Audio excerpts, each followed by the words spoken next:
American independence. This semester we've seen that independent cinema within the United States is a grand tradition, filled with complex narratives, innovative voices, and an intriguing, often fraught relationship to the mainstream. Indeed, one of the challenges that we faced throughout the semester was the question of how exactly to define independent cinema independently from its relationship with the normative structures of studio filmmaking. And this is a challenge, for independent cinema has often found itself mixed fluidly within the workings of the Hollywood machine. The classic definition of independent cinema as simply movies made outside of the conventional studio system no longer seems to apply in a world where these films could arguably be defined as independent, while these could not. However, there are certain qualities that define independent film. Yet, in order to delineate these, we must approach indie cinema not in terms of economics, but aesthetics. Here are all the films that we've seen this semester. They seem to share and display some essential characteristics, such as non-stereotypical characters, slow or elliptical narratives, technological experimentation through editing and cinematography, a strong sense of auteur vision, and finally, a focus upon the perspectives and experiences of some form of minority group. Now, I'd like to add one more definition that I feel these films share, and that is a persistent element of reflexivity or metacinema. Quickly, metacinema is a self-awareness on behalf of a film that it is in fact a film. A blatant example would be my pointing out right now that this is a video essay that you are all being forced to sit down and watch in this classroom, a picture of which I found by searching Google Images. So, metacinema is essentially a form of filmmaking that questions its own process of representation. Today, we're going to explore the evolution of metacinema within American independent film, and we're going to do this by focusing on three specific moments. John Cassavetes' Shadows is a watershed moment in the history of American independent film, representing in many ways the liberation of film from the studio system. Furthermore, Shadows shows a particular example of self-reflexivity. While the overall method is seemingly spontaneous and naturalistic, this naturalism in fact accomplishes two concrete things. First, it boldly sets out Cassavetes' aesthetic prerogative, which is the complete rejection of the polished escapism of Hollywood storytelling. And second, by rejecting mainstream style in favor of what seems like relaxed improvisation, Shadows actually makes its own filmic artifice more apparent. For example, notice how in this final scene with Benny, the camera racks up, following him not in a smooth pan, but rather in fits and starts, while sliding slightly in and out of focus, the motion of the camera itself made visible.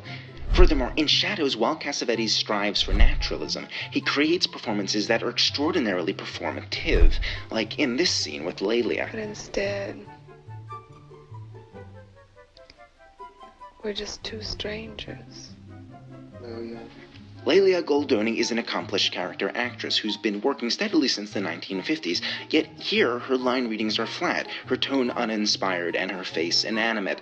It makes for an awkward scene because we can so easily see that Lelia is acting. Yet this is exactly what Cassavetes intends, for by showcasing performances that are so self-conscious and so self-reflexive, Shadows creates the notion that personal identities and social roles are themselves modes of performance, just as false and flimsy and paradoxical as the shadows created by light shown through celluloid. If Shadows represented in some ways the liberation of film, then Steven Soderbergh's Sex, Lies, and Videotape represents the profuse saturation of, unsurprisingly, videotape. Ironically, the majority of the film is shot in glossy 35mm. Soderbergh's narrative is less elliptical and ambiguous than Cassavetes', yet no less self-reflexive, for Soderbergh projects his story not simply from behind the camera, but through it. The videotape and the camera lens become the means and the method of his storytelling, and Soderbergh switches between these two, collapsing narrative frameworks while simultaneously expanding the diegetic landscape of his film through the created realities of videotape. Take, for example, this moment where John watches the tape of Anne, and the camera slowly dollies forward, until suddenly we've entered the screen and are observing the created reality of the videotape, now fully manifested into the 35mm of film. This reality proceeds uninterrupted until Graham turns off the camera, ending the recording, which fractures the reality projected by the videotape, and, in the emotional climax of the film, collapses all of the film's frames of reference and cinematic realities down to one level and one image. the crackling static of a television screen. And this image is important because while the videocassette format was introduced in the late 1960s, by 1989 home video had become a mass medium. The profusion and availability of tapes and video cameras substantially expanded the screen real estate within the United States, and significantly allowed personal documentation to become a cultural form, in many ways figuring the increasing reflexive cinematization of society itself. This is what Soderbergh's film plays with, illustrating the camera lens's uneasy ability to both communicate and distance, the consequences of a mediated social discourse. And it's this kind of mass mediation and self-consciousness which grows to figure so importantly in our next and final period. Where Soderbergh's Sex, Lies, and Videotape explores the initial possibilities and issues raised by mass access to inherently reflexive video forms, the mumblecore movement of the post-2000 era takes this to its logical extreme. A film like the Duplass brothers' Baghead isn't simply an exploration of the rise of video culture, but is in fact a product of it.